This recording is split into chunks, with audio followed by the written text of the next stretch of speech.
Perfect. Okay. Yes. So thank you for having us today. I'm Nadia Abidin. This is my friend Zen Itrat, and we are here in relation to having stories about Tablertown, from your ancestors. That's our first part. So can you tell me, and also Zen, the entire story of how Michael, Hannah, and George lived in the past and established a Tablertown that you know today? Well, it's an oral history that is, several hundred years old now. It's actually older than America. It's older than the 250th anniversary, which we celebrate this year. Tablertown was probably founded in the 1830s, and this is where the oral history kept coming forward. We knew that we had African ancestry. We knew we had German ancestry. We knew that we had Indian ancestry. So the oral history was that my eighth great grandfather, Michael Tabler, had fallen in love with his father's slave, Hannah. Father disapproved of the relationship, tried to break it up, but it didn't work. And in order to get Michael away from his plantation, we believe he gave Michael his inheritance early. He gave him 1,025 acres in not Germany, in the wilderness in Virginia. And so he moved with the 6 slave children. But Hannah was owned by Michael's father, George. And that's who he fell in love with. And she was to remain a slave after George's death, to a slave to his wife till her death. Then she was to be freed.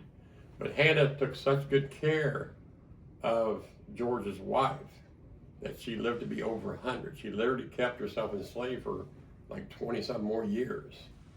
And upon her death, Hannah was freed, and then Michael inherited more land and more money. Michael was born in a British colony in 1774. I think that's fascinating that here in Athens County, Roane Township, we have a pioneer who's my 8th great grandfather that was born in a British colony, and he died here in 1843. So I just think that's pretty fascinating. So after Michael's mother's death, him being born in 1774, it's now 1830s, he's getting older. And Virginia is passing laws that they can, blacks cannot inherit a white man's property. It's illegal. So in order for him to do something different, he has to sell all his vast holdings. He could have lived out his life in Virginia. He's a wealthy plantation owner. He's got money. He's got slaves.